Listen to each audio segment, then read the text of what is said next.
Vamos então agora passar para o segundo momento da noite. Deixa eu abrir aqui a minha colinha, só um minutinho. Agora nós vamos ter a palestra, né, com o Wallace Aze. O Wallace, você está aí? Eu vi que Estou você... sim. Tudo bem, professor? Ok. Obrigada, Wallace. O Wallace vai nos agraciar hoje com uma fala da pesquisa dele, que fala sobre inteligência artificial aplicada à educação, machine learning e explicabilidade na predição da evasão acadêmica. Deixa eu ler um pouquinho aqui sobre o Wallace. O Wallace Aze é mestrando no programa de pós-graduação em Ciência da Computação, da UFJF, com foco em banco de dados e engenharia de software.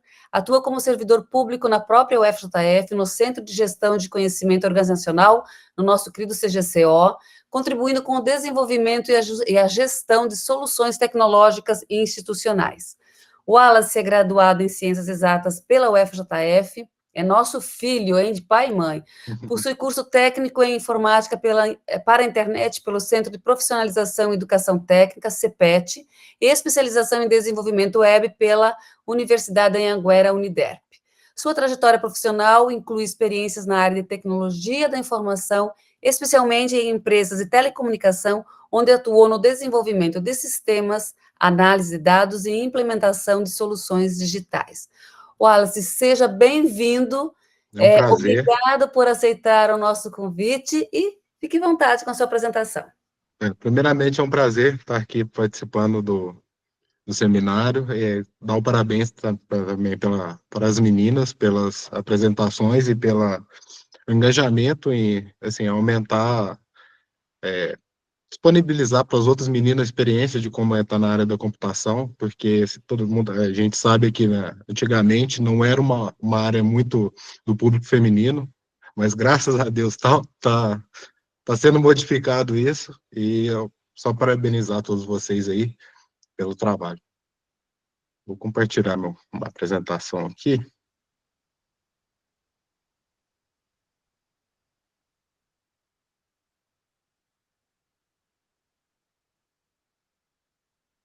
Eu não estou conseguindo compartilhar. Um minutinho. Vamos ver aqui, então. É que não está aparecendo para mim o Aqui embaixo, alcance. do ladinho da câmera, tem microfone, a câmera e o compartilhar. Vê se você consegue. Mas não está aparecendo, não. Vou ter Não que está? sair e entrar de novo. Por favor, então faça isso. Um Nós minuto. temos tempo, tá? Fica Tá. tranquilo.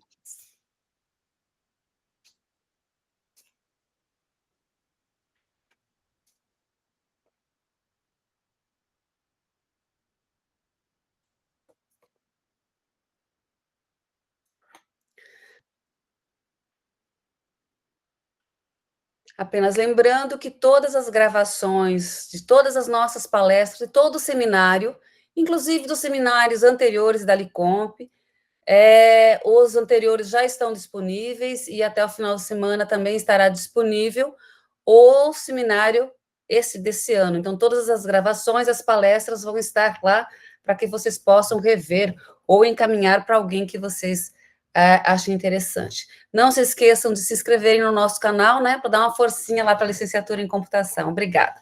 Wallace, ok, já está tudo de bom. Pode continuar.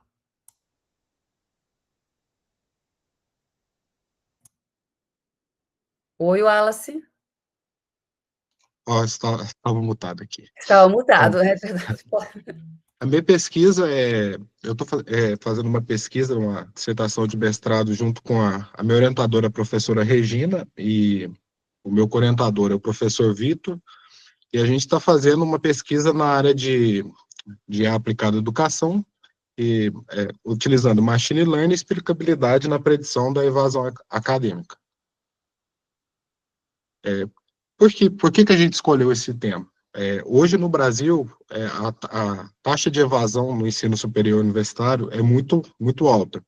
Então, a gente tem dados aí que, nos últimos anos, desde a época da pandemia, essa evasão vem crescendo cada vez mais, e chegando a patamares de 57%.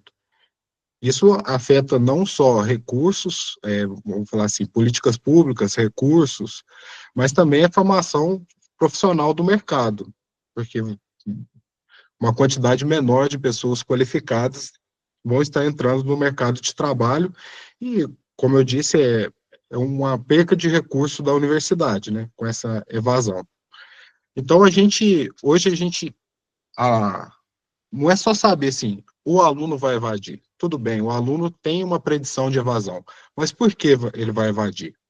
O que está acontecendo? Qual o motivo da evasão desse aluno? Então, é exatamente aí que é o nosso ponto de pesquisa. A gente utiliza o machine learning para fazer uma previsão na evasão estudantil e utiliza técnicas de explicabilidade no machine learning para dizer qual o motivo que levou o machine learning a entender que aquela pessoa vai evadir. Para quem ainda não é familiarizado, o machine learning, o aprendizado de máquina, ela é uma sub-área da inteligência artificial. Ela aprende com padrões de dados a fazer previsões. Então, a gente, sim, vou dar um exemplo. A gente coloca que um automóvel tem dois lugares e há um monte de dados que o automóvel tem dois lugares. E esse automóvel é uma moto. Então, toda vez que esse aprendizado de máquina, essa técnica de machine learning, pegar uma instância que tenha dois lugares, ela vai prever ou vai supor que aquela instância seja uma moto. Então, o nosso estudo faz o quê? A gente tem os dados dos alunos, dados acadêmicos, dados sociais, dados de bolsas.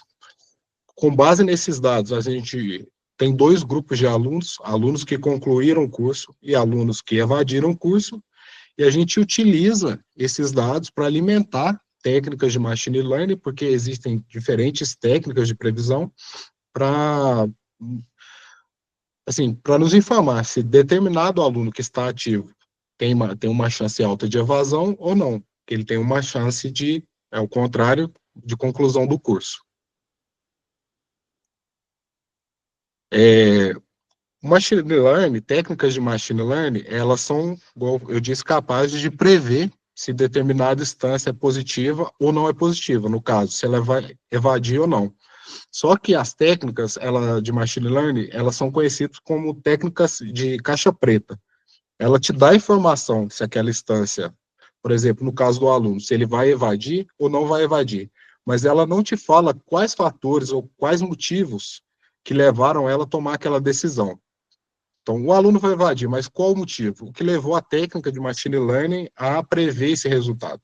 É aí que a gente entra com a explicabilidade, inteligência artificial explicável, que ela oferece um modelo assim, ela vai explicar por que a técnica de machine learning chegou naquele resultado. Então, ela desvenda o processo decisório de caixa preta das técnicas de machine learning. Então, ela permite que a gente entenda como que foi feita aquela predição. E no caso da evasão de aluno, a gente, com esse entendimento, a gente pode fazer intervenções direcionadas para tentar reter esses alunos. Na minha pesquisa, a gente trabalha com duas técnicas de inteligência artificial explicável, que uma é a CHAP e outra é a Line. A CHAP, ela vai te dar, por exemplo, eu tenho dados de vários alunos, eu tenho de um curso em específico, pedagogia. Ela vai me dar uma informação global, explicável, do porquê, qual variável que influencia no aluno evadir, qual variável ali que se sobressai sobre as outras. Na hora que eu apresentar assim, os resultados, vocês vão entender melhor. Mas ela consegue explicar de uma forma global o que cada variável tem de peso e o que cada uma influencia na evasão ou retenção do aluno. E a gente também utiliza a técnica Lime, que é uma técnica mais local, que ela vai explicar determinada instância. Então, com essa técnica Lime, eu consigo pegar uma determinada instância ou um determinado aluno e ver qual que é a probabilidade dele de evasão ou de conclusão do curso, e se, por exemplo, ele tem uma probabilidade alta de evasão, o que levou? Quais variáveis que levaram o modelo de machine learning a prever que aquela determinada instância tem um alto índice de probabilidade de evasão? Então, o objetivo do meu estudo é o quê? Eu quero prever a chance dos alunos evadirem, e eu quero entender por que esse aluno vai invadir de uma maneira global, por exemplo, de um curso globalmente, o que esse curso tem, quais fatores nesse determinado curso que levam à evasão, e tenho também, assim, com essas informações, quais são as variáveis que influenciam na evasão daquele curso, eu posso intervir, fazer políticas direcionadas para tentar reter uma quantidade maior de alunos e diminuir essa alta taxa de evasão. Isso daqui é assim, vamos falar, a arquitetura da nossa metodologia, que ela mostra os diferentes passos que a gente seguiu até conseguir chegar no nosso resultado. Primeiro, a gente pega diferentes contextos de dados, que são dados dos estudantes, dados acadêmicos, dados sociais, a gente tem dados de bolsas também, e a gente junta todos esses dados. Eles passam por um pré-processamento, são carregados numa ontologia. Eu vou explicar depois um pouco, assim, por cima, o que é uma ontologia. A gente aplica técnicas de machine learning e, a partir desse resultado do machine learning, a gente pega a explicação do resultado da técnica de machine learning. E com isso a gente tem nas mãos o resultado da explicabilidade. Quais são os fatores que levam à evasão em determinados cursos ou determinado aluno. Na minha pesquisa, por enquanto, a gente fez a análise de 3 cursos da universidade, farmácia, pedagogia e engenharia civil. Esses cursos não foram selecionados assim, aleatoriamente, foram por serem de áreas diferentes. A gente queria ter uma visão, tanto globalmente como localmente, de diferentes áreas de cursos, áreas da saúde, ensino, área das exatas, e a gente utilizou, nesse bolo todo, dados de 2.210 estudantes, dados acadêmicos, que incluem, assim, disciplinas, todas as disciplinas que os alunos cursaram. A gente utilizou mais ou menos 140 mil dados de alunos, e dados de bolsas e assistência estudantil, mais ou menos 6.500 dados. Esses dados aqui, fazer um adendo, eles foram obtidos via plataforma do governo, Fala BR. Todos os dados foram anonimizados, então, assim, não tem nada identificável. A análise nossa, que é feita na pesquisa também, ela não identifica nenhum aluno, é uma análise mais, assim, uma visão mais por cima, globalmente. A gente tem os exemplos do Lime, que são as instâncias, mas as instâncias também não são reconhecidas. Os dados são todos anonimizados. E quais tipos de dados assim a gente utilizou? A gente utilizou os dados mais importantes, assim, que na nossa visão podem contribuir ou não para a evasão de um aluno. Por exemplo, tipo de ingresso, tipo de cota que o aluno entrou, etnia, gênero, município de origem, se ele é de Juiz de Fora, no caso, estuda no mesmo município da universidade ou não, o status, que é a variável-chave, que a gente quer saber se ele é concluído ou se ele evadiu, ano de ingresso, semestre de ingresso e os outros dados. Esses dados são dos estudantes. Acadêmico, a gente tem um identificador, a gente tem a disciplina que o aluno cursou, qual foi a turma, ano da turma, semestre da turma, a nota que o aluno obteve, o status, o aluno foi aprovado, reprovado, tomou RI, abandonou, e a data de início e a data de fim da disciplina. Esses dados de data de início, data de fim, a gente utilizou meio que para fazer um parâmetro e tentar mostrar se em determinado período o aluno estava recebendo apoio estudantil, se o aluno tinha alguma bolsa acadêmica, remunerada ou não remunerada. Então, por isso a gente precisou pegar outras informações, como a data que o aluno cursou determinada disciplina. E de bolsa e projetos, como eu falei, é o indicador de remuneração, se é uma bolsa remunerada ou não. Se é um projeto acadêmico, esses GET, PET, ou se é uma bolsa do tipo assistência estudantil, que tem auxílio moradia, tem alimentação, transporte, e a data de vigência da bolsa para a gente poder fazer essa correlação entre a disciplina cursada em determinado período e a bolsa naquele determinado período. Se durante o tempo que ele cursou a disciplina, ele estava recebendo algum tipo de bolsa. A ontologia, que eu falei anteriormente, ela funciona meio que um padrão de dados. Ela, assim, a nossa ideia é que essa ferramenta seja disponibilizada para outras universidades e para outros projetos de pesquisa da própria UFJF possam utilizar da nossa ferramenta. Então, a ontologia ela segue como se um padrão canônico de dados. Pessoas que forem utilizar a nossa pesquisa ou a nossa arquitetura, se elas conseguirem encaixar os dados dela no padrão da nossa ontologia, é, por exemplo, o aluno tem um tipo de ingresso, o aluno cursou uma disciplina que é referente a uma turma, ela é um tipo de modelo de dados para a gente poder ter assim, um padrão mesmo dos nossos dados. Então, a ontologia foi utilizada para isso, além que a ontologia também, do jeito que ela foi proposta na nossa pesquisa, ela consegue fazer o cálculo de qual período o aluno cursou determinada disciplina, ela consegue gerar algumas relações que não viam por padrão antes nos nossos dados.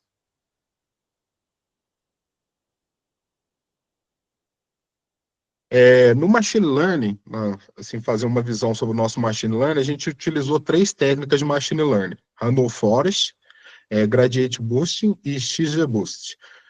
A gente utilizou essas três técnicas porque são técnicas que casam melhor com a explicabilidade. E são técnicas que elas utilizam um modelo de árvore de decisão. Eu até coloquei uma imagem, a árvore de decisão é como se fosse uma árvore mesmo. Por exemplo, se o aluno tem nota baixa, tem, então ele vai descer para um ramo dessa árvore. Ele tem muitas reprovações, sim ou não, ele vai descer para outro ramo dessa árvore. Então, as técnicas de machine learning, que foi utilizado na pesquisa, elas todos utilizam esse tipo de técnica de árvores de decisão, com implementações diferentes. Uma técnica utiliza árvores em árvores, outra técnica utiliza somente uma árvore, então cada um tem a sua particularidade. No nosso dataset, porque a gente fez um dado da pesquisa assim, a gente pegou todo mundo que evadiu ou concluiu. A gente utilizou 70% do dataset para treinar o nosso modelo. E 30% do dataset foi para fazer a previsão, para ver se o nosso modelo funciona ou não. E o nosso objetivo é o quê? Identificar se o status do aluno é concluído ou evadido. Então, a gente vai carregar todas aquelas informações, a gente vai carregar para a ontologia, extrair o dataset, carregar para a ontologia, extrair as informações da ontologia num padrão que a técnica de machine learning aceita como input, e a partir disso a gente vai fazer nas configurações da técnica de machine learning, 70% do dataset é para treinamento e os outros 30% você vai tentar prever eles para ver se está certo ou errado. Os dados a gente fez o seguinte: a gente tinha dados de como os alunos ou evadiram ou concluíram, a gente tinha dados de vários períodos dos alunos. A gente separou o nosso dataset em dados até o segundo período, tentou fazer as previsões com ele, depois fez a separação até o terceiro período, tentou fazer as previsões com ele, e até o quarto, e também tentou fazer. Por que a gente fez isso? A intenção é a gente conseguir prever o aluno com a maior, assim, prever bem antecipado quando o aluno vai evadir. Então, a gente utilizar os dados dos primeiros períodos e já conseguir prever se o aluno vai evadir ou não, é uma estratégia também da gente conseguir ter tempo de fazer uma intervenção nesses alunos. Cada dataset, igual eu falei, do segundo período, terceiro e quarto, foi executado 100 vezes, com partições diferentes. Uma hora ele pegava um modelo de 70%, outra hora outro, e para cada técnica também. Então, foi executado 100 vezes para uma técnica, 100 para outra, 100 para outra, e com partições diferentes. E a gente considerou, assim, eu fiz uma análise total de todas as técnicas, mas para o fim de pesquisa a gente vai considerar a técnica que obteve o melhor resultado. E eu deixei um adendo também que a gente utilizou uma técnica assim, que chama Smolt, que é meio que para igualar os dados. É uma técnica que ela cria dados artificiais. Porque a gente vai ter num curso, talvez, muito mais concluintes do que evadidos. Então, a gente tem que meio que igualar essas classes para treinar o modelo de assim, uma forma que ele aprenda melhor e não fique enviesado. Então, a gente utilizou essa técnica Smoot, que pega com base nos dados que ele já tem, por exemplo, da classe de pessoas que evadiram, que é uma quantidade pequena. Ele vai criar com base nessa classe instâncias artificiais para treinar nosso modelo. E assim, ainda falando de machine learning, a gente mede assim, o machine learning não só pela quantidade que ele acertou. Porque, por exemplo, eu tenho 200 alunos que concluíram e 10 alunos que evadiram. Eu acertei 190 alunos que concluíram, mas não acertei nenhum que evadiu. Assim, a minha taxa de acerto vai lá para cima, mas o meu foco ali é acertar quem está evadindo, quem tem uma alta probabilidade de evasão. Por isso, a gente focou numa métrica que chama F1 pós, que é mostrar, tentar acertar a maior quantidade de alunos que têm o maior risco de evasão. E você achar que pode ser sério? Aqui é um exemplo da matriz de confusão dos resultados do Gradient Boosting no curso de engenharia. Aqui uma matriz de confusão funciona da seguinte maneira: tem os valores preditos e os valores reais. Na nossa técnica, a gente preveu 40 alunos que iriam evadir, é a classe 1. E exatamente tinham 40 alunos que evadiram. A gente acertou 40 alunos que evadiram. Se você olhar para cima no número 17, foi que a gente previu que o aluno ia evadir, mas na verdade ele não evadiu, então a gente errou 17 instâncias. No mesmo caso, o número 0 significa alunos que não vão evadir, alunos que concluíram o curso. A gente acertou 181 alunos que ia concluir o curso, a gente marcou eles como 0 e eles eram 0. Mas a gente marcou 17 também que a gente achou que ia concluir, na verdade eles evadiram. Então, essa matriz de confusão mostra mais ou menos assim, quantos de cada classe eu acertei. E, assim, o nosso foco da pesquisa é acertar essa classe que é a 1. Valores preditos 1 e valores reais 1, que é os alunos que evadem. É que eu fiz assim, como a pesquisa é muito grande, envolveu 3 cursos, eu peguei e fiz uma síntese da pesquisa do curso de pedagogia para mostrar para vocês como é que foram os resultados. E depois eu vou apresentar mais por cima os resultados dos outros 2 cursos. Acho que pedagogia é interessante, até pelo curso ser uma licenciatura em computação, assim, casa mais o tema com vocês. No Machine Learning, a gente teve uma taxa de 71% de acerto utilizando dados só até o segundo período, com o modelo XGBoost. No terceiro, com o mesmo modelo, 72%, e no quarto período, 74%. Segundo a literatura, quando você atinge a classe ali de 70% a 80% de acertos, já é considerado um bom resultado. Acima de 80%, na predição do Machine Learning, já é considerado resultado ótimo. Porque quanto maior a taxa de acerto, mais insumo de dados você precisa ter. E talvez esses insumos de dados não sejam nem viáveis você carregar para o modelo. Não seja um custo-benefício tão alto. E vocês podem ver que no segundo período, até o quarto, a gente já teve ali um resultado próximo. Então, provavelmente, com dados até o segundo período, a gente já consegue, com uma margem confiável de 71%, prever se o aluno vai evadir ou não. Aqui que está o X da questão, a explicabilidade do segundo período. Eu pedi um pouco de atenção de vocês nesses gráficos, que eles são um pouco confusos. Aqui a gente tem as variáveis disciplinas aprovadas, vamos olhar pelo primeiro gráfico. Disciplinas aprovadas, tipo de ingresso, cota ampla concorrência. Esses dados foram passados para o treinamento do Machine Learning. E a explicabilidade, ela trouxe o quê? qual o peso de cada variável? No eixo vertical, a gente pode ver o peso de cada variável para evasão. Quanto mais essa variável tender a 1 ou tender a um valor maior, quer dizer que a variável tem mais peso para evasão. E quando essa variável tender para um valor menor, ela tem menos peso para evasão. Vou dar um exemplo bem simples aqui. Vamos olhar a primeira instância de disciplinas aprovadas no segundo período. O pontinho vermelho, ele significa que esse valor é alto. E ele está tendendo para o lado -2, aí se você olhar no eixo horizontal. Quer dizer o quê? Esse valor de disciplina altas aprovada, ele traz o aluno para uma condição longe, mais para o negativo. Quer dizer que esse aluno tende a não evadir, quanto maior o número de disciplina deles aprovado. Não sei se ficou um pouco claro, um pouco confuso. Mas é assim, a cor vermelha representa que a instância tem um valor alto. A cor azul representa que a instância tem um valor baixo. Então, nessas disciplinas aprovadas no segundo período, os pontinhos azuis quer dizer que as instâncias tiveram poucas aprovações no segundo período. E como elas estão tendendo para um eixo maior aqui embaixo, vocês podem ver o valor 2, 4, quer dizer que a quantidade baixa de aprovações tende a fazer um aluno evadir, considerando uma explicabilidade total.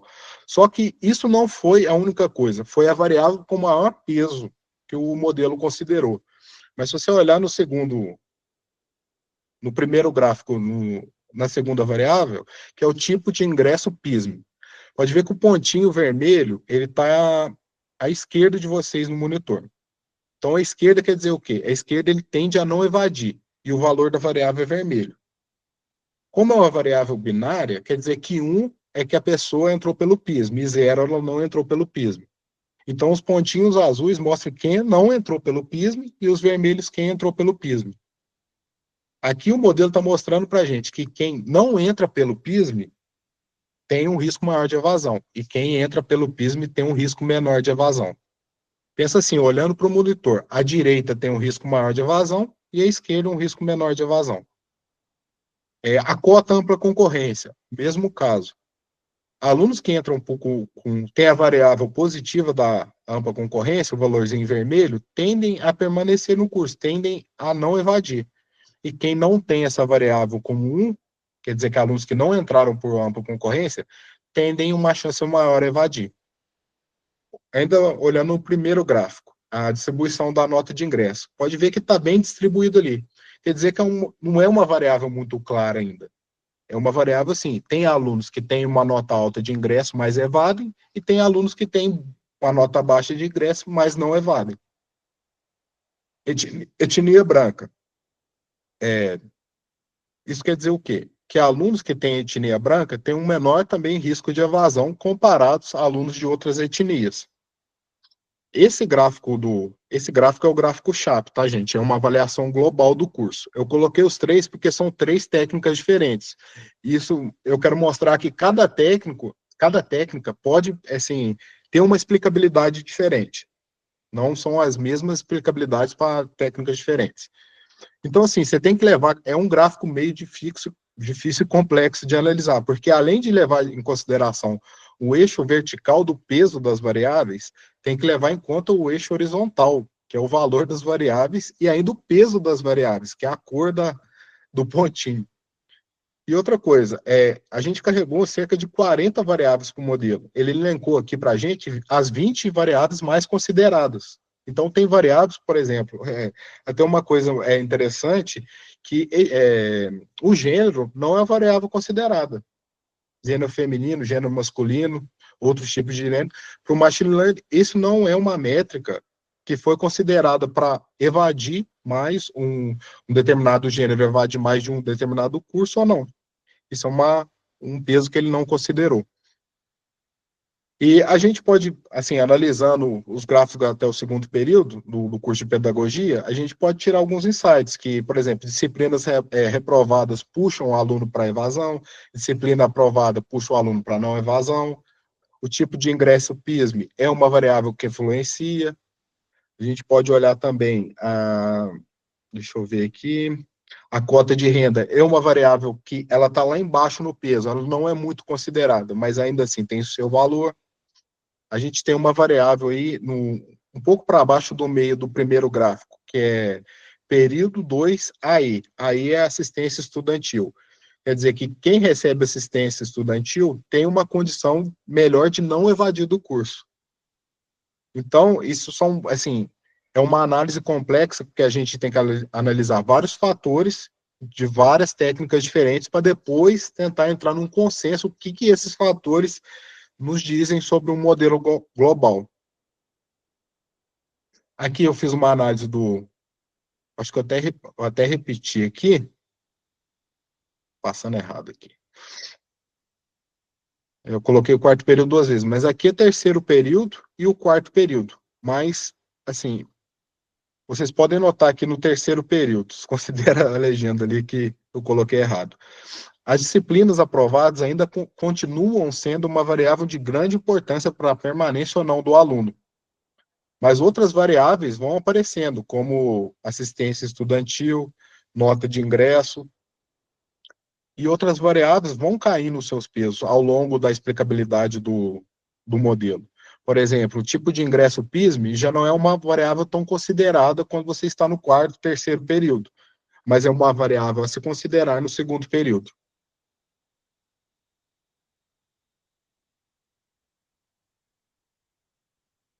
Tá trocado. Esse daqui, na verdade, é o terceiro período e aquele lá é o quarto.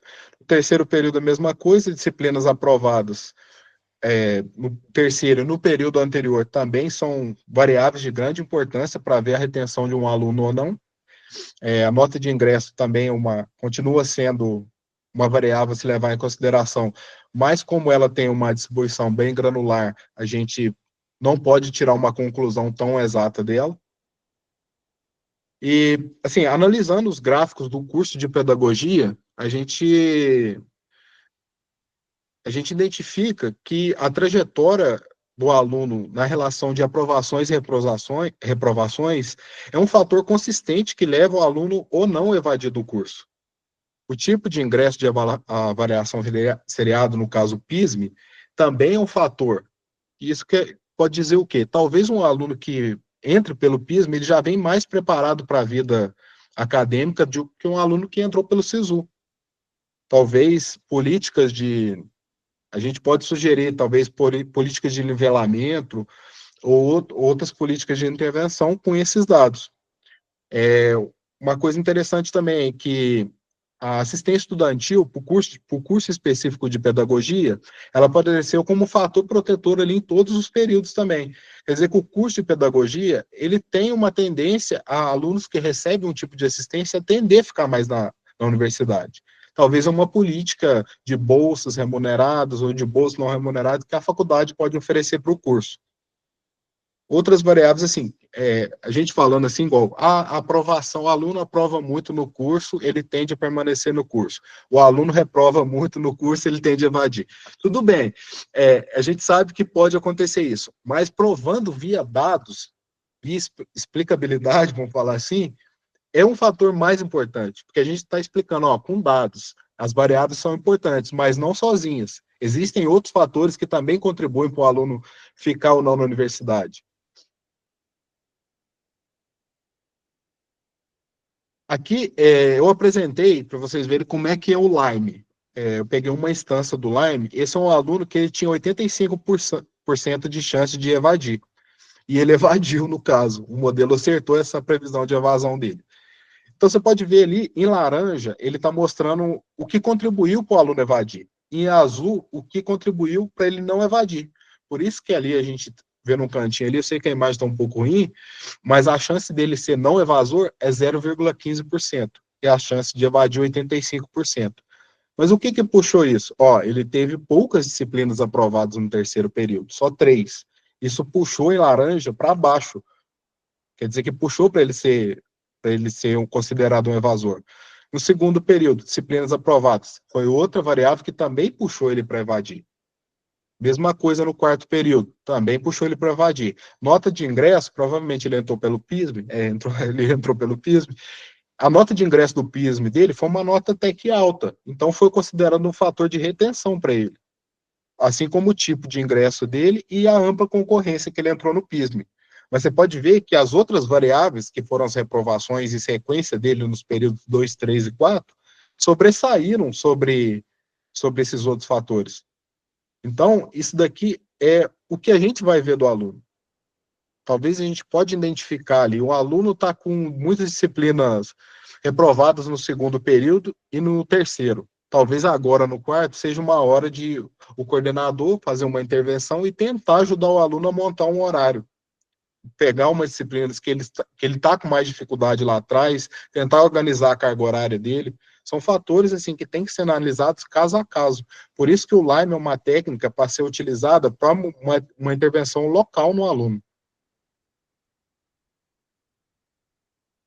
Aqui eu trouxe os dados dos outros cursos que também assim foram parecidos com o da pedagogia em questão do machine learning, do engenharia civil.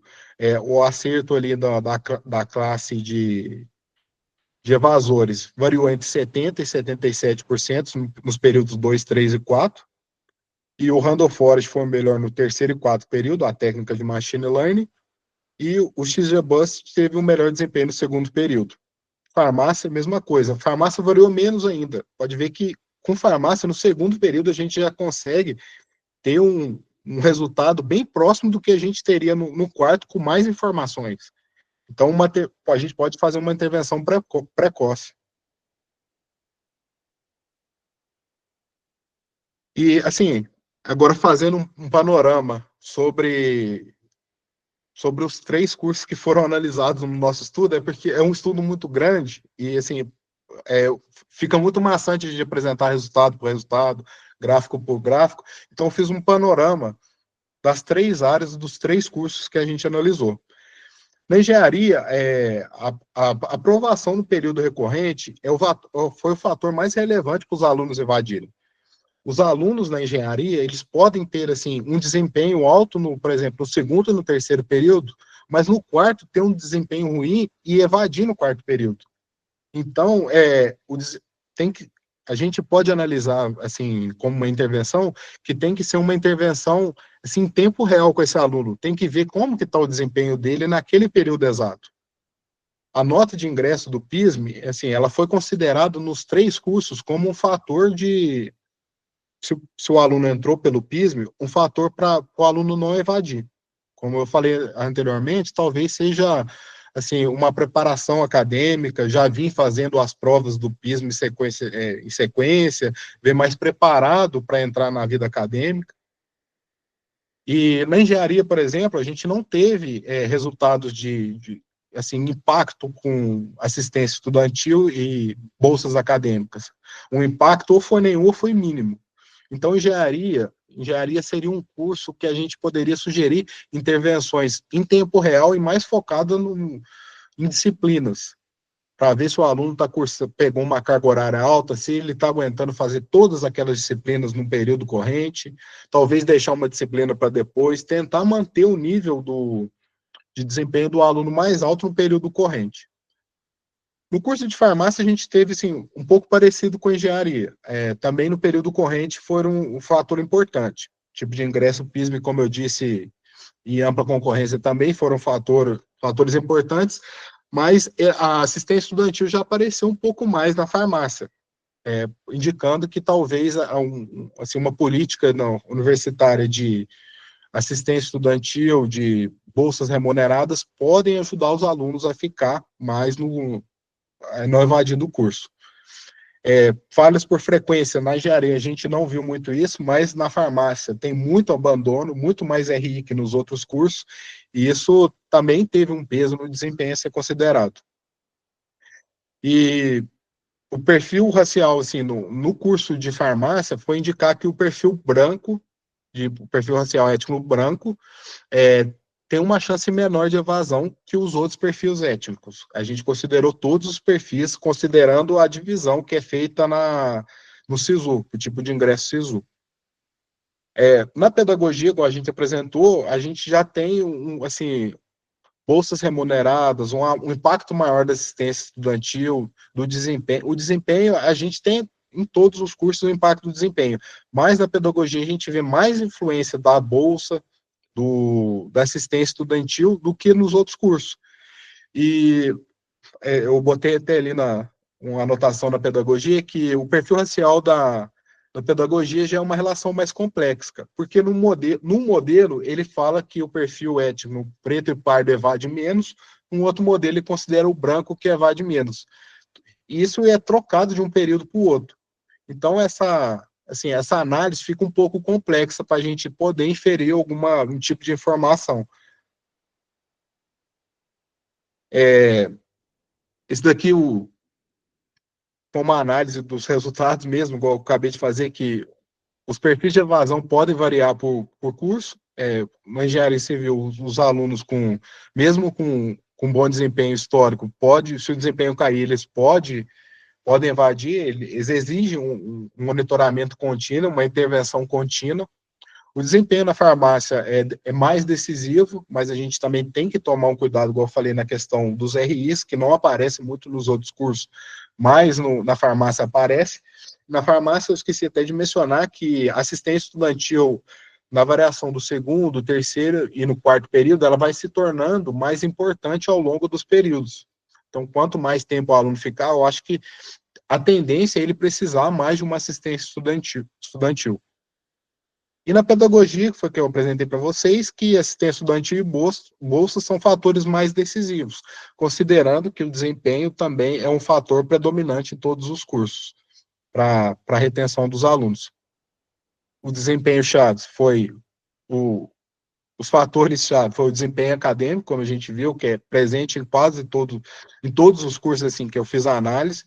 O ingresso via avaliação seriada, que é o ingresso via PISM. Eu sugeri até que talvez o aluno venha mais preparado, e o apoio institucional, que é essa parte de assistência estudantil, que é um fator, a gente analisando os dados, a gente vê o quanto é importante essas políticas de assistência estudantil e bolsas na universidade. Então, analisando, assim, como eu disse, a gente sabe que é notório para todo mundo que mas apresentando em dados que isso é mesmo relevante, fica uma coisa mais palpável, até para a gente mostrar para outra universidade, nosso, por exemplo, do caso do PISM, nosso método de avaliação seriada tem um peso maior para fazer com que nossos alunos não evadam tanto. Pode ser um modelo ser utilizado por outras universidades. A gente fez umas conclusões universais, assim, como eu já falei, a gente tem essas diferenças de área da saúde, área das exatas, área da educação, tem suas nuances, cada um tem suas particularidades, a explicabilidade está aí para isso, a gente precisa analisar cada curso, aquele velho ditado, a gente precisa comparar os iguais e os desiguais desigualmente, então a gente tem que fazer essa análise. Um curso é diferente do outro. Então, um curso precisa de um tratamento diferente do outro, precisa de política diferente da outra. Assim como os alunos, por isso que o Lime também está aí para a gente provar isso. E, assim, próximo prazo do nosso trabalho futuro aí é fazer essa extensão para analisar outros cursos da universidade, incorporar novas variáveis, desenvolver uma ferramenta de gestão acadêmica para auxiliar tanto os coordenadores quanto os professores nessa análise de risco de evasão dos alunos, que talvez, assim, a gente aplicar isso é porque a gente tem pouco tempo, porque isso seria um estudo vamos falar assim, de longo prazo. Aplicar, ver como foi a aplicação, medir se essa aplicação obteve resultados. Então, a gente pretende fazer uma ferramenta para disponibilizar para os gestores, para os educadores, o monitoramento dos alunos e seus riscos de evasão. E, assim, outra análise que eu quero fazer é que tudo isso, assim, é uma coisa que uma política que a universidade precisa, mas ainda a gente encontra barreiras para apresentar esse tipo de dados. A obtenção de dados é uma barreira, talvez implementações de políticas pode ser uma barreira, talvez a universidade mesmo não possa fornecer tantas informações que a gente precisa para fazer o estudo, em relação ao LGPD, tem dados sensíveis, então tem várias questões que a gente precisa tratar ao longo até chegar no modelo, acho que assim, que possa mesmo ajudar os gestores, os coordenadores de curso a diminuir esse índice de evasão na nossa universidade.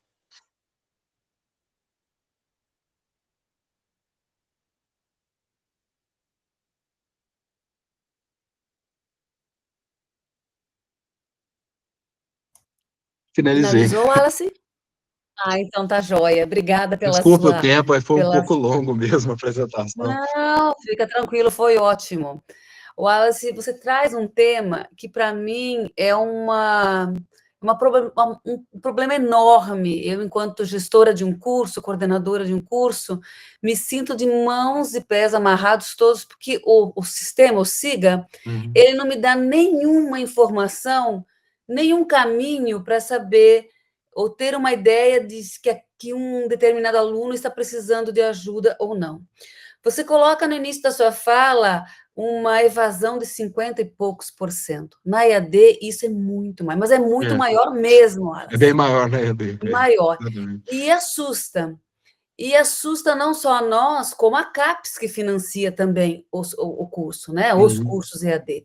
E isso, nós temos certeza que futuramente, devido a essa evasão tão grande, nós vamos acabar perdendo os recursos e talvez não podendo mais ofertar os cursos. E, apesar de termos tecnologias disponíveis, como as que você está apresentando, não chega isso até nós, né? Nós, coordenadores. Então, tenho certeza que a sua pesquisa, e como você trabalha no CGCO, quem sabe, né? Tenha e surta um resultado mais positivo em termos de políticas dentro da UFJF para auxiliar os coordenadores. Mas aqui você está falando de cursos presenciais, né, Wallace? Todos os Uhum. cursos presenciais. Na EAD, nós temos outras questões. E aí, quem sabe a sua pesquisa para doutorado, né? Quem Uhum. sabe, né? Quem Porque sabe? a EAD, ela é mais dinâmica em termos de dados. Enquanto você ali analisa os dados que estão no SIGA, que é o resultado de aprovação ou reprovação, no Moodle, você poderia estar analisando, né? A interatividade do aluno, a entrega de uma atividade, ou seja, em um tempo menor, em um período menor. E talvez a nossa ação fosse mais imediata e estaríamos prevendo ou evitando mais a evasão de alunos da EAD do que nós estamos. Exatamente. Assim, a plataforma digital EAD, ela daria uma quantidade enorme de dados. Tempo que o aluno fica logado numa atividade, que ele assistiu uma aula, assim, uma infinidade de dados a mais. Então, a gente teria um modelo muito mais robusto, expansível, né, Sim. para poder tratar esse tipo de situação. Então, antes de passar a palavra e as perguntas que estão aqui já no chat, eu te desejo sucesso, mas eu quero que você continue pesquisando e que você venha a aplicar o seu modelo para os cursos de EAD, pelo amor de Deus, para que a gente possa aí ter alguma ferramenta, né, para auxiliar os nossos alunos, porque os nossos alunos, muitos que estão aqui, sabem da dificuldade que a gente tem de acompanhá-los, né, mais de perto, principalmente o coordenador, né, eu não consigo acompanhar em todos os ambientes virtuais, e às vezes quando o aluno pede trancamento ou ele se evade sem avisar, quando a gente percebe já é tarde demais, a gente não consegue mais trazê-lo, né, de volta, ok? Mas eu vou Guia, abrir aqui para... me Oi, dá uma Regina, por parte. favor. É o Te dou. seguinte, que o Alice esqueceu de comentar, mas o nosso interesse aí é que a gente disponibilize uma plataforma que possa ser usada por todos os cursos da UFJF, inclusive os da EAD, né? Nós estamos em conversas já Estamos na com a tratativa. gestão para a gente conseguir isso. Ele esqueceu de falar isso, é só fazer essa parte. Queria deixar como surpresa. Obrigada, Regina. A Regina, como orientadora e vice-coordenadora da Licomp, ela pensou em nós. Obrigada, Regina. A Regina sabe... A gente está em tratativas, igual a Regina falou, com a administração do UFJF para implementar isso como uma ferramenta para gestores, para os coordenadores, poderem fazer esse tipo de intervenção. A gente quer, assim, a nossa ideia também é expandir o modelo um pouco mais e chegar até sugerir as intervenções que podem ser feitas para dar um caminho mais rápido até para o professor ali poder ajudar o aluno. Igual a gente falou, tem casos que o aluno se matricula em muita disciplina, que talvez é uma coisa que talvez um ajuste do coordenador ali possa fazer diferença. Então, a gente já está em tratativas, a gente está com as tratativas avançadas para poder, assim, disponibilizar, implementar isso e disponibilizar para vocês aí, os coordenadores, professores. Certo, porque tem aluno que acha que se matricular em 10 disciplinas, ele vai conseguir finalizar o curso antes. Mas quando ele chega na metade do semestre, a gente tenta, às vezes, falar para o aluno, olha, diminui, não, eu preciso fazer porque eu quero colar grau antes. E aí, quando chega na metade do semestre, ele vê que deu um passo maior do que a perna e que isso dificulta, né? Então, talvez se tivesse algum mecanismo que pudesse nos comunicar, nem todos a gente dá conta. Mas vamos, então, às perguntas. O Claudinei está de mão erguida, eu vou deixar o Claudinei falar enquanto eu vou organizando as perguntas que estão no chat. Claudinei, por favor. Boa noite, professor Wallace. Desculpa se der um barulho, que eu estou na rua, mas eu queria participar muito desse seminário em particular por conta do Machine Learning, que é um braço de um estudo que eu fiz. Num dos semestres passados, teve uma questão de evasão escolar. A gente representa a evasão escolar no ensino médio, e eu fiz um estudo sobre evasão escolar na universidade, peguei um TCC de Santa Catarina para me ler. Realmente bate muito com o que você falou. Porém, o estudo de máquina, ele nos limita a algumas questões. Ele te traz dados muitas vezes universais e não consegue individualizar, muitas vezes, o aluno, ok? Ontem, eu levantei essa mesma questão com o professor Gustavo, que eu acho muito polêmico e eu acho que vem para ajudar, sobre a mineração de dados. Que, juntamente com o Machine Learning, poderia, sim, trazer dados, né, muito particulares e muito prestativos para a tomada de decisões, que, no final das contas, como a professora Liamara falou, como gestora, ela precisa de dados para fazer qualquer tipo de tomada de decisão. Sendo sucinto na minha pergunta, qual a sua opinião sobre a mineração de dados e se existe algum projeto futuro do seu estudo de máquina, juntamente com o Liner e com os outros técnicos, com as outras técnicas que você tem, de agregar isso a uma mineração de dados educacionais? Então, isso foi até uma das questões que a gente tentou levantar no início da pesquisa, talvez fazer uma mineração de dados em rede social, mas hoje em dia, a gente está vamos falar assim, num momento muito complicado na questão de dados.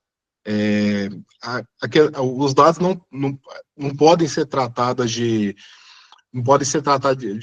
de forma tão aberta, assim. Tem dados que a gente não pode utilizar, tanto que toda pesquisa tem que ser anonimizada. Até uma das questões que a gente estava levantando, a gente pode mostrar isso para o coordenador, que o aluno está com risco de evasão? É uma questão, não embarca só a questão de dados, mas a gente tem uma questão de ética também. Assim, o estudo ficaria mais rico, no caso de mineração, por exemplo, minerar redes sociais dos alunos para também pegar sentimentos pessoais, sentimentos psicológicos, pegar outros fatores. Seria válido e enriqueceria demais o modelo. Quanto mais dados, mais enriqueceria o modelo.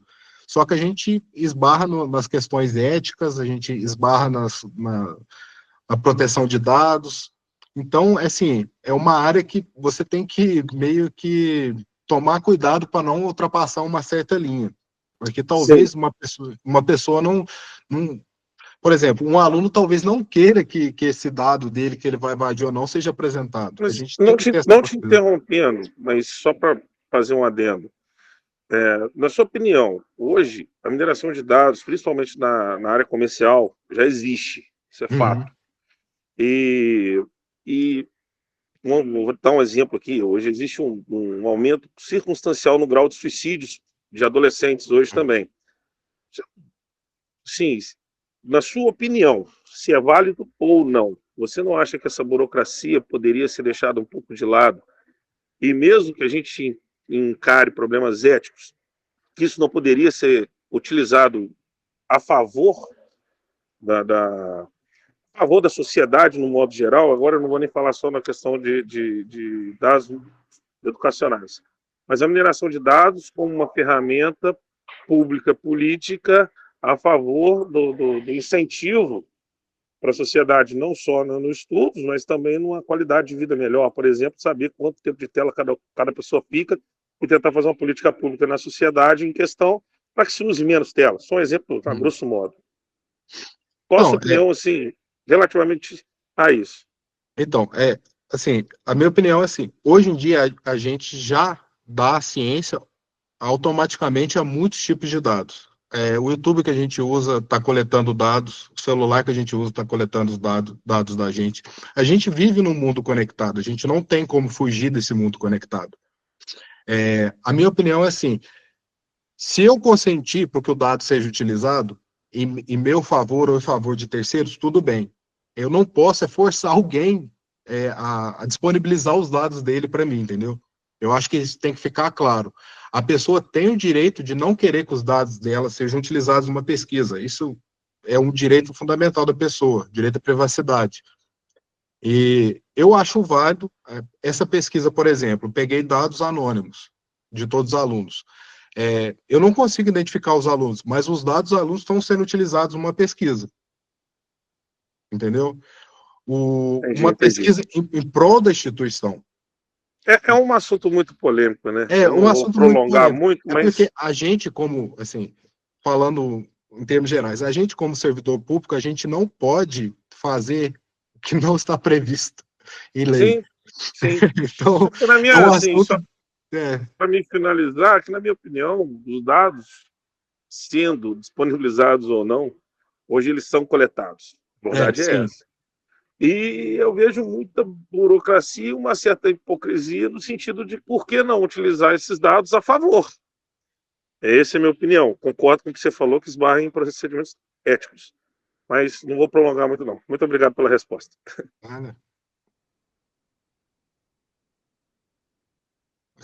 Leamara, você está mutada. Obrigada, Wallace. Obrigada, Claudinei. Vamos agora aqui no chat, tem algumas questões desde o início da sua fala, tá? Tem mais alguém com a mão erguida? Eu acho que não, né? Eu estava, mas eu tirei sem querer. Eu posso falar rapidinho? Pode, Nara, por favor. Oi, Wallace, tudo bem? Tudo bem? Eu tenho acompanhado de perto, né, a questão das escolas, porque eu estou fazendo estágio agora, né? O estágio da Licomp. Aí eu vi que tem 2 programas lá muito legais que chama Busca Ativa Escolar, que ele está diretamente ligado a uma metodologia, né, uma plataforma online que ela auxilia os estados e os municípios combatendo a exclusão escolar. Quando o aluno ele cai no Busca Ativa, a escola liga para o responsável ou para o aluno mesmo, se ele for do EJA, e aí pergunta para ele o motivo dele estar faltando, muitos trabalham, ou motivo de luta, enfim, são N motivos, né? Mas aí os alunos menores de idade chamam o responsável e aí eles conseguem contornar essa situação, né? E ligado a esse programa, tem um outro que chama Pé de Meia, que eles, assim, eles dão um dinheiro para o aluno, né? Para ele comparecer à escola, e isso ajuda a manter a permanência do aluno, né? Para ele concluir os estudos. Muitos, quando estão abaixo de 70% de presença, eles não conseguem ter acesso ao pé de meia, então naquele mês é cortado. O que você acha dessas políticas que têm sido feitas agora pelo Estado? Você acha que é uma boa opção? Ou o que você pensa sobre isso? Então, eu acho que assim, a política de assistência estudantil, como até na minha pesquisa, ela é essencial. Qualquer tipo de assistência estudantil para alunos que estejam em condições vulneráveis ou que realmente precisam, é válida para um aluno. Porque, assim, eu sou de uma cidade pequena, uma cidade bem pequena, cerca de 5.000 habitantes. Então, eu sei que existem alunos que, quando saem da escola, formam no 3º ano, não vão fazer uma universidade ou não vão estudar mais, porque tem que trabalhar para a família. Talvez esse apoio na questão do ajuda de custo, seria um apoio fundamental para o aluno continuar a carreira acadêmica dele. Sobre a questão assim, meio que um alarme caso o aluno falte, eu acho que isso é uma coisa que poderia ser implementada na universidade. Nossa, talvez um alarme de o aluno estar com desempenho ruim, um alarme que o aluno está com risco de evasão, no caso da minha pesquisa, seja disparado e mostrado para o coordenador de curso que esses alunos precisam de uma intervenção.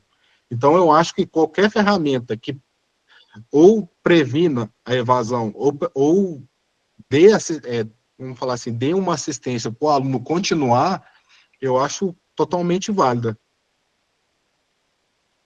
Muito obrigada, viu? Nada. Obrigada, Inara. Obrigada, Wallace. Vamos aqui no chat, então. A Sara, lá quando você iniciou a fala, colocou o seguinte: seria importante também avaliar se a taxa de evasão se deu em maior ou menor número antes, durante e ou após a pandemia do Covid. E o marcador que levou a essa evasão, se foi a falta de acesso à internet, etc. Wallace, por favor, quiser comentar? Então, foi um fator, eu esqueci até de mencionar nos estudos, a gente, foi uma coisa que até eu com a professora Regina, a gente discutiu muito. A Covid, ela foi uma coisa que aconteceu durante certo tempo. Então, ela já faz parte, a gente está tendo influência da pandemia até agora, questão de saúde mental, questão de saúde mesmo, física. Então, ela é uma realidade para a gente. A pandemia veio, passou e vai ficar por algum tempo ainda, ela é uma realidade. Então, por isso eu considerei os dados da pandemia ainda. Apesar que a UFJF, ela teve vamos falar assim, ela congelou na época da pandemia as evasões. Alunos não eram jubilados, teve aluno que não tomava falta na época, então a UFJF em si já adotou umas políticas para tentar reduzir a evasão e tentar ajudar os alunos na época da pandemia. Então, assim, como a pandemia foi uma coisa que ocorreu, passou e vai ficar por um tempo, porque, assim, se a gente pensar, a gente tem que fazer 3 tipos de estudos: o estudo pré-pandemia, o estudo pandemia, em pandemia e o estudo pós-pandemia, porque são 3 loops de tempos diferentes que a gente tem. Então, eu acho assim, válido que a gente vai entrar num ciclo, a gente vai sair desse pós-pandemia e vai voltar para um ciclo inicial. Pode ocorrer outra coisa? Pode ocorrer outra coisa. Mas eu acho que todo tipo de dado deve ser considerado. Como eu peguei dados, se eu não me engano, foram 15 anos de dados, eu acho que o tempo da pandemia ficou pequeno demais nesse intervalo tão grande de dados. E não teve uma influência tão grande. Isso foi uma análise que eu fiz utilizando os dados da pandemia na época que eu estava começando o projeto. Então, por esse motivo, eu acabei considerando todos os dados da pandemia, antes e pós-pandemia. Obrigada, Wallace. A Thalita escreveu o seguinte: se tratando de uma amostragem aplicada a um modelo de aprendizado de máquina, há alguma forma de estimar a margem de erro ou incerteza das predições? Como vocês trataram essa questão na pesquisa? Então, a gente ajustou a pesquisa da seguinte maneira: o meu objetivo era acertar os alunos evadidos, mas, mesmo assim, não deixar de acertar os alunos que concluíram, porque um influencia no outro. Então, vamos falar assim, essa margem de considerar um aluno que vai evadir ou não vai evadir ou não vai evadir, foi sendo ajustado ao longo das 100 execuções. Vamos falar assim, essa curva para considerar se um aluno é considerado evadido ou não evadido, ela não é só 50%. Ela foi alterada ao longo das 100 execuções para tentar abarcar o maior número de alunos evadidos possível. Então, a hora que a gente conseguiu acertar esse limiar gerou o melhor modelo de resultado. Que é assim, por exemplo, alunos considerados com a taxa de 45% de chance ou maior vão evadir. Então, esse limiar ali, que foi ajustado ao longo das 100 execuções, automaticamente ajustado, ele acabou pegando o melhor resultado. Eu não sei se ficou claro se essa era realmente a dúvida do limiar, mas eu acho que é bem isso mesmo. Ficou assim, obrigada. O Dirceu Barquete coloca assim: beleza de trabalho, parabéns. Pode informar qual a ferramenta ou linguagem de programação utilizada? Então, ontologia, a gente usa uma linguagem OWL, né, que é um padrão de dados abertos, e tanto o machine learning como uma explicabilidade foi desenvolvida em Python. Existem bibliotecas já com os modelos de machine learning implementados, você só carrega o dataset, ajusta os parâmetros, tem que utilizar as técnicas, igual eu apresentei, SMOTE, que, vamos falar assim, amplia a classe minoritária, tem que fazer esses ajustes da curva de aprendizado, umas coisas a mais que você vai implementando no modelo. Mas tem uma biblioteca, eu não lembro o nome agora de cabeça, mas já está todas as técnicas de machine learning implementadas, em Python, no caso. Ok, obrigada. O Miguel Martins Vianai fala o seguinte: bela apresentação, Wallace, muito legal essa utilização com a IA. Gostaria de saber se é muito difícil ensinar a máquina a pegar e organizar os dados coletados, sem que ela perca conteúdo ao longo do processo, e como garantir que ela ofereça bons resultados ao longo do tempo. Então, a questão do conteúdo, a máquina não perder conteúdo, dos motivos foi a utilização da ontologia. Os dados foram carregados com ontologia, e a partir da ontologia os dados foram extraídos de uma maneira, já que era a maneira que a técnica de machine learning iria utilizar, entendeu? Então, não teve muita assim, dificuldade no caso, não. Eu usei como eu falei, a organização dos dados você pode fazer via código, via Python. Eu poderia fazer via Python? Poderia. Só utilizar o Python para fazer o tratamento dos dados. Mas ela não ia me dar os insights que eu precisava que a ontologia me fornecia. Por exemplo, eu tenho uma relação que um aluno cursou uma disciplina, e essa disciplina pertence a uma turma, mas essa turma foi dada por determinado professor. A ontologia já consegue me referenciar que essa turma é desse professor, esse aluno já teve matéria com esse professor. São outros dados que podem ser reutilizados em outros estudos. Por isso que eu utilizei a ontologia. E qual que era a outra pergunta? Ele fez duas, eu não lembro. Ele fez duas, deixa eu pegar aqui a outra aqui. E como garantir que ela ofereça bons resultados ao longo do tempo?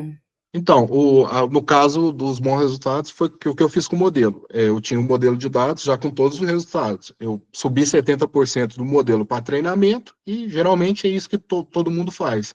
Sobe uma parte para treinamento, uma quantidade considerável de dados, e a outra parte você vai utilizar aquele treinamento para inferir. A partir dali, você vai ver qual métrica você precisa.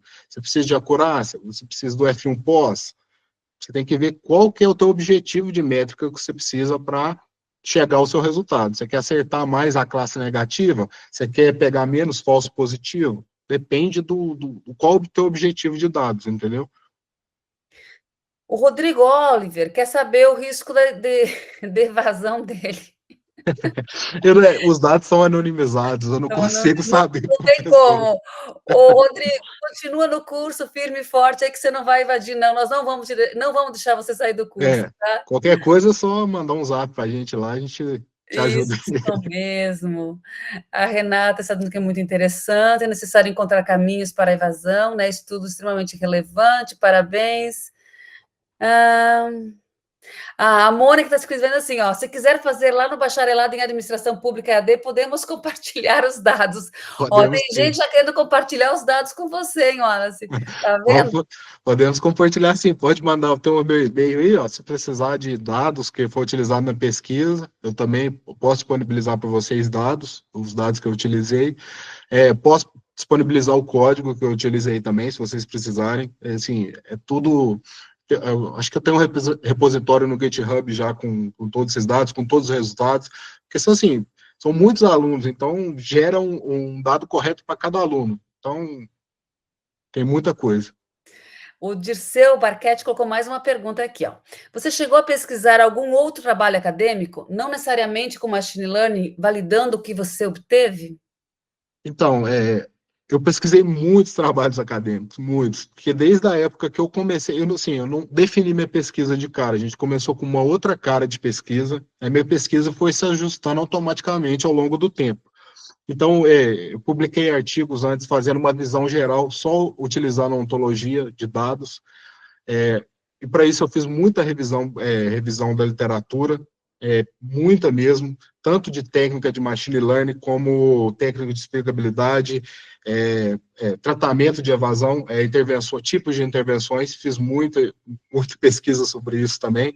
Então, assim, literatura, especialmente quando você está fazendo uma dissertação de mestrado, você tem que ter uma literatura base bem robusta para poder te dar de base para apresentar, para defender a sua dissertação. Então, assim, eu li muitos artigos base, tem um trabalho de um outro servidor, que é um pós-doutorando, que trabalha comigo, que é o Ricardo, que também trabalhou na área de Machine Learning. Ele fez o doutorado dele foi nessa parte de previsão também. E a gente viu que, acho que assim, a minha pesquisa, a previsão utilizando Machine Learning, tem vários autores que já fizeram, tem métricas comparando, tem estudos de outras instituições, e a gente identificou que o gap, hoje, no cenário atual, o gap é a explicabilidade. Por isso que a gente partiu, além do machine learning, a gente partiu para a explicabilidade. Então, na literatura, pegando muita literatura, eu fui vendo que, a gente tem um espaço para a gente entrar e explorar essa parte aqui, que é explicar o porquê das coisas que estão ocorrendo. Certo. O Leandro Cabral falou o seguinte: é possível para os alunos terem acesso a algum dos scripts desse modelo de machine learning para fins didáticos? Obrigado. Pode sim, pode me mandar um e-mail, meu e-mail está aí, é o alice.ase@ufjf.br, vocês podem me mandar um e-mail solicitando o código, tenho o maior prazer em disponibilizar. Eu tenho outros códigos, eu tenho o modelo da ontologia também, eu posso disponibilizar assim para vocês, se vocês quiserem analisar. Eu tenho um livro também, que eu acho que eu posso disponibilizar, que é muito bom, que tem várias técnicas de explicabilidade, técnicas de machine learning também, e, assim, é uma literatura essencial para quem quer seguir nessa área de pesquisa. Wallace, é o Eduardo Rodrigo Marcelino. Wallace, dentre as variáveis consideradas relevantes na sua pesquisa, foi feita uma análise dos alunos oriundos do ensino público e privado? Não, foi só assim, a minha pesquisa foi só o curso da UFJF, só da instituição pública federal. A gente não utilizou, até porque na literatura a gente pegou estudos de ensino médio, pegou estudo de outras universidades. Eu não sei, assim, se ele se encaixaria bem, porque teriam outros fatores em universidades privadas, porque também tem o fator de financeiro ali. Mas, igual eu falei, se eles conseguiram modelar os dados e carregar para ontologia, o estudo pode ser utilizado em qualquer universidade. E talvez expandir a ontologia e acrescentar mais informações, porque ele é um modelo expansível também. Tá certo. Deixa eu ver mais aqui. Anderson, vamos ver, aqui tem um texto grande, vou ler aqui. O Anderson Nogueira fala o seguinte: Professor Wallace, a educação pública básica está preparada para a EAD? Sou da rede estadual de ensino de São Paulo e existem várias disciplinas EAD onde os alunos e alunas, mais de 60%, não executam nenhuma atividade proposta das plataformas. Quando executam, usam o ChatGPT e outros como Doritos, os 45 do segundo tempo, sem aprendizagem alguma. Dizendo que a maioria das disciplinas que são ofertadas EAD, os alunos não participam, e quando participam, vão lá para o ChatGPT, lá nos 45 do segundo tempo. Existe um processo de privatização da educação pública por grandes grupos donos de plataformas digitais. Qual a sua visão sobre esse processo?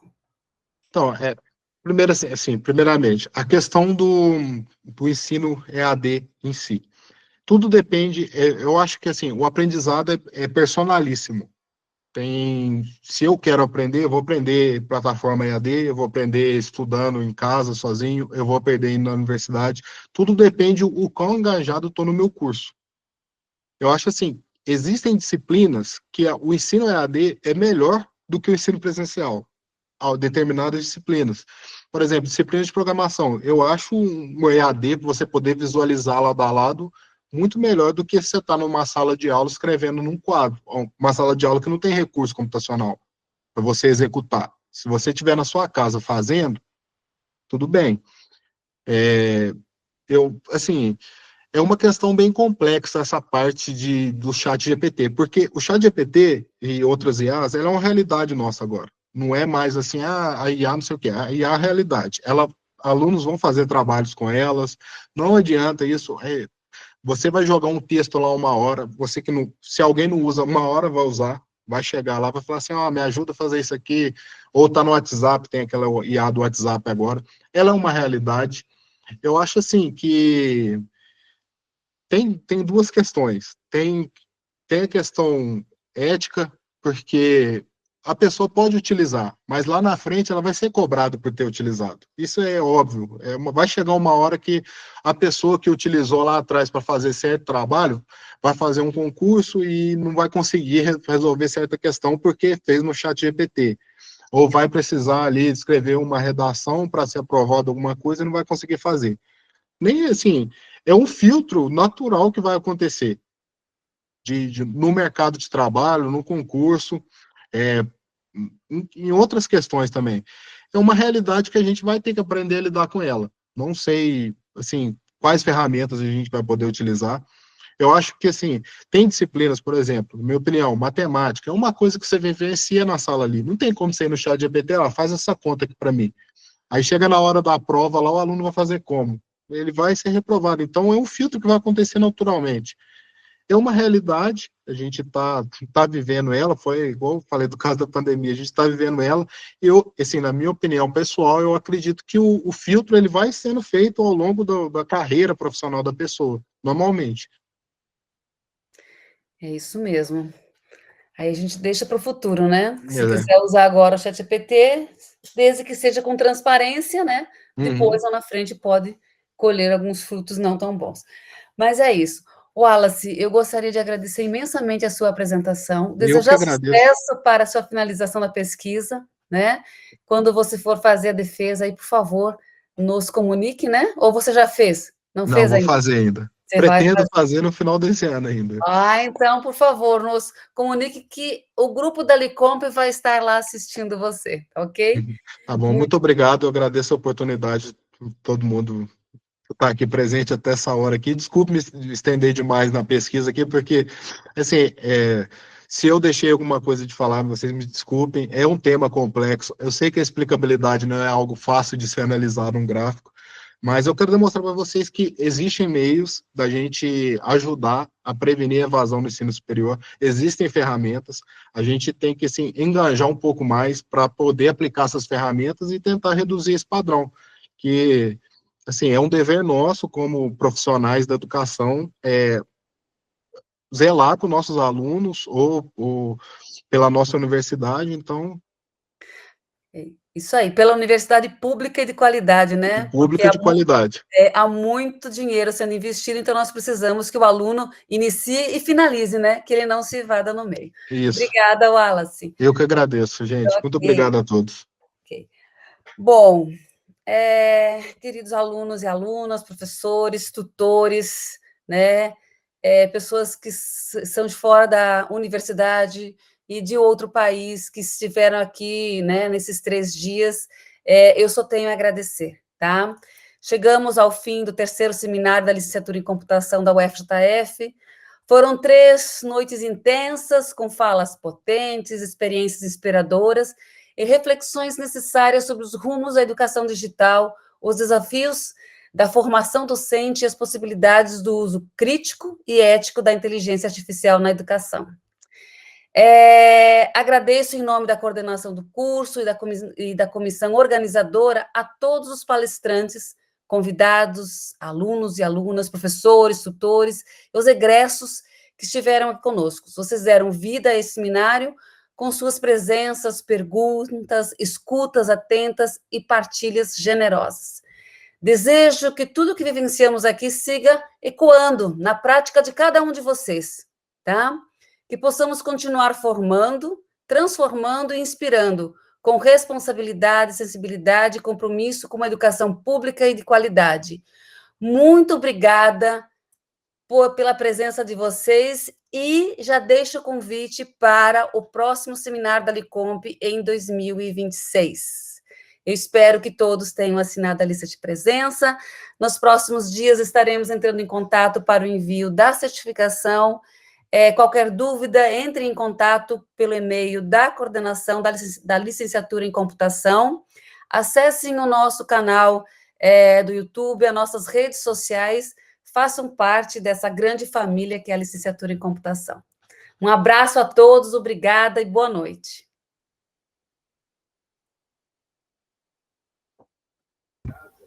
Boa noite. Foi excelente.